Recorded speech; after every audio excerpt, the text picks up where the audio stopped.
Well, good morning, Southern Cross, and anybody else who might be listening. This is the first time we're doing this, airing our sermons online in video format like this. And I'm not going to lie, this is pretty weird. Talking to my bookshelf is kind of strange, but I hope that you'll bear with me as I kind of work through this. I kind of feel like I drew the short straw here, kind of having to be the first person to do this, but I don't know, you can take that up with Jason for me. We're going to be spending the next 2 weeks thinking about the Ten Commandments.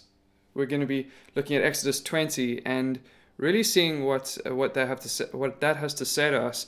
And I do realize that that seems a little bit strange. I do realize that in a time like this, the Ten Commandments probably isn't the place that all of us are rushing to be like, how do we deal with a global crisis? In light of COVID-19, I don't think people are rushing to the Ten Commandments to see what to do. Now, I'm not sure what you think about the Ten Commandments. Many Christians take them to be the standard for how we live our lives. Entire books have been written on how they apply to us today, how we should read them in light of Jesus' teaching. Nearly my entire ethics course in my first year at college was basically just a long, slow walk through the Ten Commandments. But with all the talk that there is about the Ten Commandments, it seems that we easily forget that it has a context of its own. It was written to a people very different to us, into a world that's very different from our own. Not only that, it comes at a particular point in a story that began with a people enslaved in Egypt. The story of the first part of Exodus is about God rescuing the Israelites from slavery. And he did that by sending 10 plagues. In doing so, God was dealing with the Egyptians whom the Israelites were enslaved to, but he was doing more than that. He was actually taking on the gods of Egypt. So we read in Exodus 12, verse 12, I will pass through the land of Egypt on that night, talking about the last plague where the angel of death passes through and takes the lives of the firstborns of all those who didn't put the blood of the lamb on the doorposts. I will pass through the land of Egypt on that night and strike every firstborn male in the land of Egypt, both people and animals. I am Yahweh. I will execute judgments against all the gods of Egypt. Now, it's worth pausing here to just think about that. I think that'll come across quite weird to a lot of us. We don't tend to think about there being many gods. But the people in the ancient Near East, people in the time that the Exodus events were happening, they were all pretty much polytheists. They did believe in many gods, and usually these gods were kind of mixed in with the forces of nature, various parts of the cosmos. So you had the sun god, who generally was pretty important. You had gods who were in charge of fertility, and in charge of crops and agriculture, and you'd have gods in charge of various places. And they all worked to keep the cosmos running, each in charge of their own thing. But God takes on the gods of Egypt to show that they're not in control, that he's in control. He did this to show the Egyptians who's in charge. He did this to show the surrounding nations who's in charge. And he did this to show his own people who's in charge. So God brought the Israelites up out of Egypt and brought them to Mount Sinai, where he established his covenant with them. So in Exodus 19 we read, You yourselves have seen what I did to Egypt and how I carried you on eagle's wings and brought you to myself. Now, if you obey me fully and keep my covenant, then out of all nations you will be my treasured possession. Although the whole earth is mine, you will be for me a kingdom of priests and a holy nation. As his people, God expects the Israelites to live a certain way, to live out their identity as his treasured possession. That's what we'll be looking at in chapter 20 over the next few weeks. In the Ten Commandments, we get the beginnings of what it looks like to be God's covenant people. And we're going to be thinking together about what that means in the middle of a global crisis. What I'm hoping we'll see is that when we get to grips with what the Ten Commandments are saying in their ancient Near Eastern context, in the context that the Israelites themselves will have understood it, it actually has a lot more to say to our present crisis than we might have initially realized. So we're going to read the passage together, and then we'll launch into to take a look at what it's saying to us. They kind of break into two parts. We've got the first 4 commands, which we'll be looking at this morning, which talk about people's relationship with God. So we're thinking about the words about God this morning. And then next week we'll be thinking about words about society, how the people are meant to relate with each other. So let's turn to Exodus chapter 20, and we'll read the first 11 verses. God spoke all these words: I am Yahweh your God, who brought you out of Egypt, out of the land of slavery. You shall have no other gods before me. You shall not make for yourself an image in the form of anything in heaven above, or on the earth beneath, or in the waters below. You shall not bow down to them or worship them, for I, the Lord your God, am a jealous God, punishing the children for the sin of the parents to the 3rd and 4th generation of those who hate me, but showing love to 1,000 generations of those who love me and keep my commandments. You shall not misuse the name of the Lord your God, for the Lord will not hold anyone guiltless who misuses his name. Remember the Sabbath day by keeping it holy. 6 days you shall labor and do all your work, but the 7th day is a Sabbath to the Lord your God. On it you shall not do any work, neither you, nor your son or daughter, nor your male or female servant, nor your animals, nor any foreigner residing in your towns. For in 6 days the Lord made the heavens and the earth, the sea, and all that is in them, but he rested on the 7th day. Therefore Yahweh blessed the Sabbath and made it holy. This is the word of the Lord. So we're looking at the first 4 commands, and the first one is about loyalty to Yahweh alone. The first command says, you shall have no other gods before me. It's usually explained in terms of priorities, and I think that's right. Nothing should be more important to us than God. But when God says, you shall have no other gods before me, we shouldn't take that in terms of order, first, second, third, so on, but in terms of location. You shall have no other gods in front of me, or you shall have no other gods in my presence. It didn't immediately occur to me, but I think that makes the first command a whole lot more forceful. So John Calvin, a famous dead guy, he explains it this way. The phrase before my face makes the offense more heinous because God is provoked to jealousy as often as we substitute our own inventions in place of him. This is like the shameless woman who brings in an adulterer before her husband's very eyes, only to vex his mind the more. That's what happens when anything takes the place in our hearts where God should be.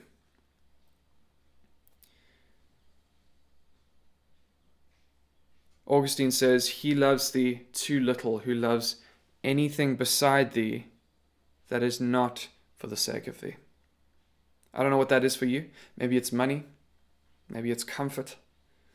Maybe in light of the present crisis, it's security or safety. Now, it's worth saying that none of these are bad things. But I think that's what Jesus is getting at when he says that you can't serve 2 masters, that you can't love God and money, or God and comfort, or God and security, God and fill in the blank for yourself, whatever it is that takes your heart captive.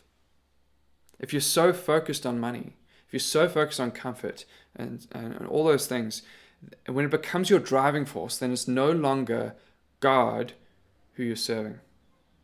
The first of the 10 Commandments tells us that God won't have any competition. You will have no other gods in my presence. Now, what would that have meant for the Israelites? Remember, they lived in a time very different to our own, in a world very different to our own. There are people very different from us. Think about how they would have seen the world around them. Think about what we said earlier. Think about how they would have thought about the gods. For them, it wouldn't have just been one God, but many gods.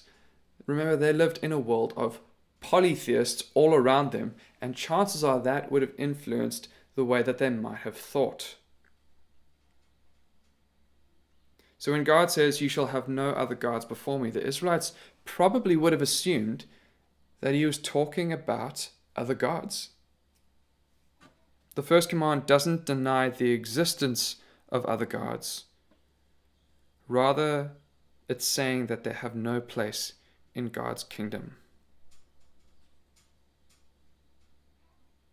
Now, this probably would have been quite weird to them, and not for the reasons that we might think.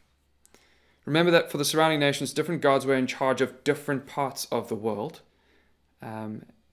So the question would have been, how could one God possibly take care of everything by himself? Imagine the CEO of your company, or if you're the CEO of your company, imagine that you go around doing everybody else's work. Imagine you go to every office doing their admin for them, sorting out their bookshelves, arranging their desks. Imagine you had to chair every single meeting that went on in a massive company. Imagine that you went around sweeping the floors and cleaning the toilets. Every job to keep the place running became your responsibility. It's crazy, right? It wouldn't work. That's probably how they would have thought about one God being in charge of everything. But that's exactly the point. God doesn't need other gods. God doesn't need a staff team. He doesn't need help. John Walton, an Old Testament scholar, he puts it this way: the first of the 10 commands insists not that the other gods are non-existent, but that they are powerless. It disenfranchises them. It does not simply say that they should not be worshipped. It leaves them with no status worthy of worship. What we can take from the first command isn't just that we shouldn't serve other gods, whatever they might be to us. It's that they actually aren't worth worshipping. They don't have anything to offer us. What we can take from the first command is that God is sovereign over everything. Everything. Even COVID-19. Maybe the reason so many people are panic buying, the reason there's such hysteria is because people have another God. And maybe it's because they underestimate just how powerful Yahweh really is. Now, I'm not saying do nothing. Please don't hear me say do nothing. Please don't hear me saying don't prepare. But know who you serve. And know that He's in control. In the words of Psalm 46, be still and know that I am God. The second command is about making images. Now, the difference isn't immediately obvious, at least it wasn't to me when I was growing up. The first command seems to be about idolatry. The second command seems to be about idolatry. The difference, as far as I can see, is that where the first command is talking about who we worship, the second command is talking about how we're meant to worship. But in the way that works out, it does sort of dovetail with the first command. Both of them are about worship, and both of them actually paint us a picture of Yahweh being worthy of worship. Typically, the second command has been interpreted to mean that we shouldn't try to represent an infinite God by finite means. So John Calvin writes, the second commandment restrains our license from daring to subject God, who is incomprehensible to our sense perceptions, or to represent him by any form. That then is usually extended to talk about Jesus as well. So I remember some time ago I was part of a Facebook group that was very passionate about this. If you posted a picture of the cover of a book that had Jesus on the cover, a picture of Jesus on the cover, you had to scratch it out, or otherwise you could be kicked out of the group. any violation of this was called 2CV, Second Commandment violation. Now, when we remember that this was written to a people written in the ancient Near East, I think we get a slightly different picture. You see, images of gods in the ancient Near East were probably statues for one, but they weren't just representations. It wasn't just a picture. It wasn't just something to be looked at. They believed that a part of the god would come to live in that image in some way. The statue then became the god in some way, so that people would worship the statue, believing that statue to be their god. And through the statue, that god would then communicate with the people. They would put clothes on it, they would bathe it, they would serve it supper. They would have to look after this statue because that was their god, as he was represented to them. But God is clear, he's not going to interact with his people in that way. God doesn't need to be clothed, he doesn't need to be bathed, he doesn't need to be fed. God has no needs. Nor will he be contained by anything made by human hands. He isn't like the gods of the nations around him. He won't be contained, he won't be limited to one place. And even when he does limit himself to one place in the person of Jesus, it's not in the same way that the gods of the ancient Near East were being limited. Even when he does so, he does it on his terms, and he doesn't do it because he has needs. He actually does it to answer our needs. When God limits himself in the person of Jesus, when he humbles himself even to death on a cross, it's actually for our needs. It's actually because we need our sin to be dealt with, and he comes and dies on a cross to do that for us. What the second commandment teaches us is that God can't be treated as if he needs anything. He is our creator. He is our redeemer. We depend on him, not the other way around. We read in Acts 17, the God who made the world and everything in it, he is Lord of heaven and earth. He does not live in shrines made by hands, neither is he served by human hands as though he needed anything, since he himself gives everyone life and breath and all things. The third command is about using God's name. It's often been taken to mean don't use God as a swear word. Again, I think the context helps us to understand this a little bit better. Somebody's name is bound up with their identity. I think we get that from even just from the associations that we have with different names. So when Leanne and I were deciding on, when Leanne and I had Ava, we'd actually already decided on a name while we were still dating. It was just one of those conversation starters. Not even talking about if we have kids. It was just like, well, if you have kids one day, maybe with me, maybe not, probably, whatever happens. It was just what names do you like? And we found pretty quickly that actually we both really love the name Ava.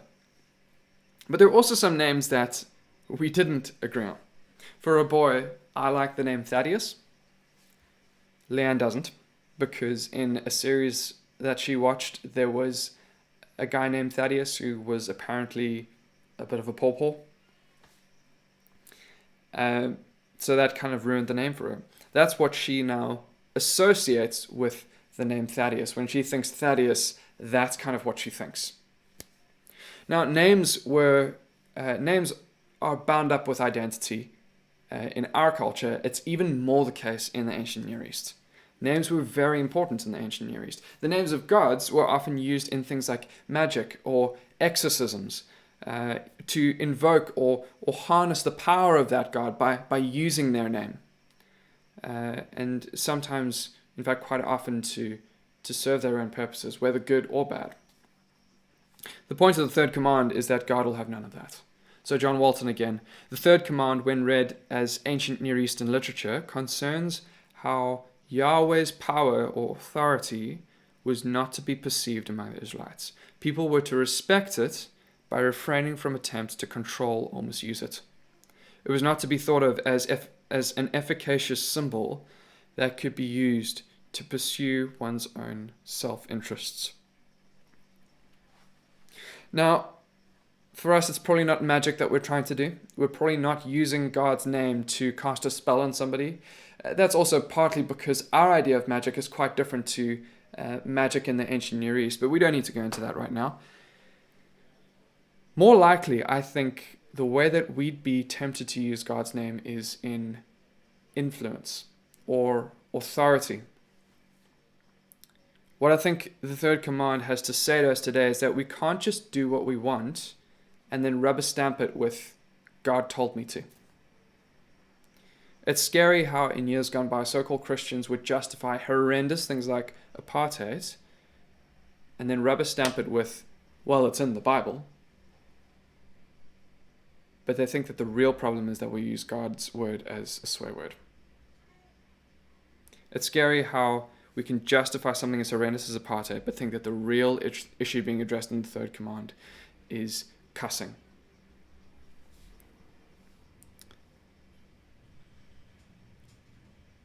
We can't be horrible to people who are different to us and justify it by saying that God told me to. God's word won't be used like that. God's name won't be used like that. We might also think of what Jason said last week about how some are saying that COVID-19 is God's judgment on the world. Maybe it is, maybe it isn't. We don't know. And to be talking about God's name like that, I think actually is doing more harm than good. We don't know the mind of God. Chances are it's just humans parading human ideas, rubber stamping it with God's name.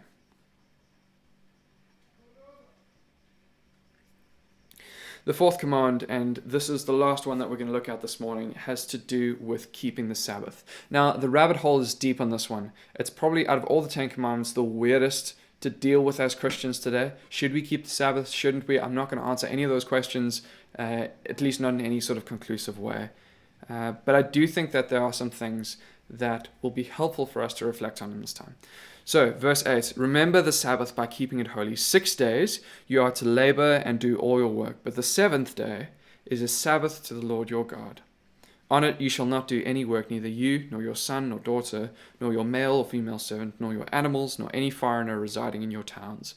For in 6 days the Lord made the heavens and the earth, the sea, and all that is in them, but he rested on the seventh day. Therefore the Lord blessed the Sabbath day and made it holy. Now the Sabbath was a permanent feature on the Israelites' schedule. It was a permanent reminder of their constant dependence on God. It was a day that was set apart to be holy, set aside for them not to go about their day-to-day work and to remember. What were they meant to remember? Well, the pattern of Sabbath was meant to point them back to creation. In 6 days, the Lord made the heavens and the earth, the sea, and all that is in them, but he rested on the seventh day. Therefore, the Lord blessed the Sabbath day and made it holy. In their own journey from Egypt, the Israelites were being led by God to the promised land, to the place where they were meant to find rest. The Israelites were being, the Sabbath was meant to be a reminder of that. A day built into the week that gave them a little taste of what rest was meant to be like. Now, I remember one day when I was still studying at UCT, I got caught for close to an hour by two guys who were trying to convince me that as Christians we must keep the Sabbath and it must be on a Saturday. Now, I think they were wrong. I think we have good reasons to meet on Sundays rather, but actually on one level the day is neither here nor there. What matters is that we are meeting together. What matters is that we've got this permanent feature in our schedules, part of the rhythm of our lives, that continually points us back to Jesus, that continually points us to the rest that we find in Jesus. I don't think he says for no reason, come to me, all you weary and heavy laden, and I will give you rest. Part of what that means for Christians is that once a week we meet together as God's people for just that reason. The verse that I've heard quoted most over the past week is from Hebrews 10. Let us consider how we may spur one another on toward love and good deeds, not giving up meeting together, as some are in the habit of doing, but encouraging one another, and all the more as you see the day approaching. Now, that's been a difficult one to wrestle with. On one hand, we know that we shouldn't be meeting physically together, that it's dangerous for us to be in close proximity to each other. We know just how devastating it's been for countries where the virus has spread out of control, places like Italy, places like China, where people are basically on lockdown now because of just how widespread the virus has become. And we don't want to reach that point. We don't want to reach that point ourselves. And so it's right that we keep away from each other, that we practice social distancing, that we take the measures that we can to prevent the virus from spreading, because people's lives are at stake.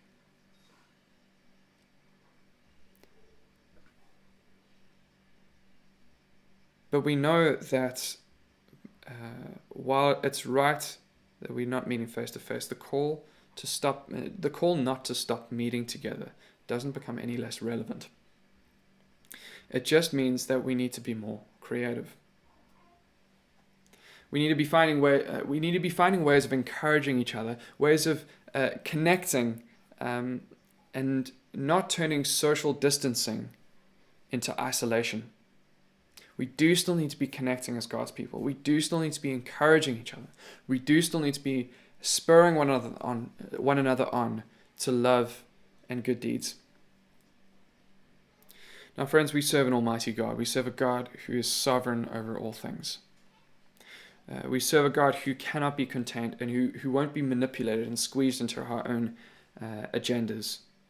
And especially now as we face this present crisis, together as God's people, let's keep our eyes fixed on Him. Let's keep our eyes fixed on the rest that we will enjoy with Him. Let's worship Him alone. Let's trust that He knows what He's doing. Because that, at least in part, is what it looks like to be God's people.